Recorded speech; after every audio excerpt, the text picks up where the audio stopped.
Meu nome é Gabriela Castro, eu nasci em São Bernardo do Campo e moro em São Paulo já tem mais ou menos 15 anos.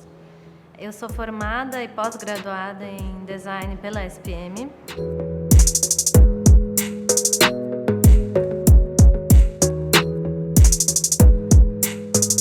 Meu percurso, eu trabalhei 5 anos na BASF, na área têxtil, e logo depois eu fui trabalhar na Kozak Naif, na editora Kozak Naif, e trabalhei lá durante 8 anos.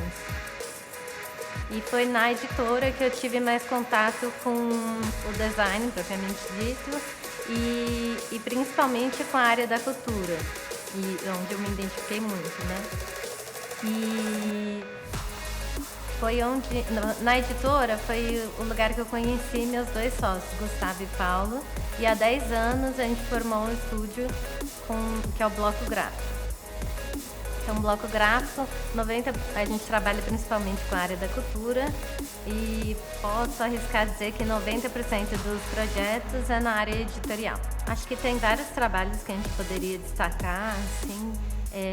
Um projeto muito bacana que a gente fez, inclusive ganhou o prêmio da Biblioteca Nacional, foi o do Henri Sala, que foi uma exposição, é um artista albanês que teve a exposição no Instituto Moreira Salles. A gente fez a parte da identidade da exposição e também o catálogo.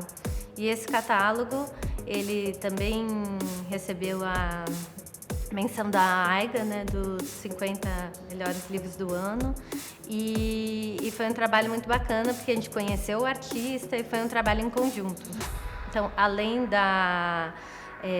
do grupo de trabalho do próprio Instituto Moreira Salles, a gente teve esse contato direto com o artista.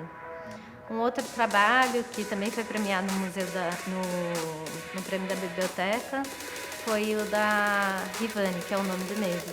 Também a gente teve o privilégio de entrar desde a etapa inicial de pesquisa até as oficinas com as crianças e participar da exposição e depois fazer um livro sobre esse trabalho dela, que era sobre o medo das crianças.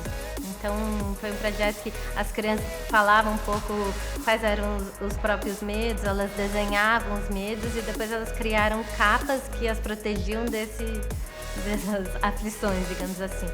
Então, a gente participou de tudo, isso foi super bacana. Tem um livro que eu gostei muito de ter participado, eu fiquei mais de 1 ano e meio fazendo junto com o artista, que foi um livro da Calu Fontes, que também teve destaque na AIGA, que foi o primeiro livro da artista em que a gente foi desenvolvendo juntas esse caminho, né, para chegar até o objeto final. E inclusive, durante o processo, ela foi descobrindo novas habilidades. Então, a gente criou um livro convencional que mostrava o trabalho em cerâmica da artista e um livro paralelo que ela pôde explorar também o trabalho dela com o próprio papel. Então, isso foi muito bacana de ter visto esse crescimento e a gente ter elaborado juntas, né? O tema, para mim, é bem interessante, assim, porque eu entendo o design como atividade projetual, que conversa e que dialoga principalmente com a área da cultura, com serviços e também com objetos do cotidiano, em geral. E mais do que nunca, acho que é uma tendência da arte contemporânea, da literatura e do próprio design, a incorporação do processo na obra. E no nosso trabalho, no dia a dia, isso é fundamental. Além das etapas do desenvolvimento de cada processo, de cada projeto, a gente pode pensar um pouco como é interessante ter contato com o processo das outras pessoas, dos artistas, dos fotógrafos, para a gente conseguir chegar num resultado final mais rico. Então, diversas vezes a gente, claro, quando a gente tem acesso ao artista ou fotógrafo, a gente pede um pouco para ver como é essa pesquisa, como é esse processo. De repente é um caderninho com anotações ou fotografias do dia a dia. Tem um trabalho que eu lembro bem que eu pedi para o fotógrafo, você tem um lugar que você, enfim, escreva coisas, ou as fotos que você não acha que não estão bacanas, que, enfim, não gostaria que entrasse uma publicação. E ele me deu um monte de caderninho. E ele escrevia poemas, que eram poemas riquíssimos e que tinham muito, assim, a ver com as fotografias e que aumentava a potência de tudo aquilo.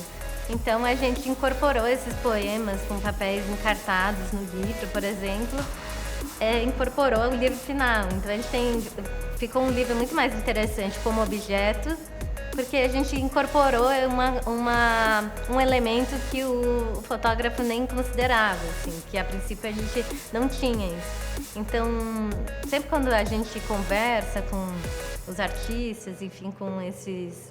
Eu não gosto de chamar de clientes, mas com as pessoas que a gente tem o privilégio de fazer o trabalho, assim, pensar junto, a gente pede um pouco o que mais tem de material, sabe? A gente sempre fala, e o que mais? Então, começa a perguntar para a gente ter um pouco mais material, né? E eu acho que quanto mais material, a gente consegue desenvolver uma coisa mais bacana. O que eu espero ver é isso, a riqueza das etapas e o desenvolvimento delas.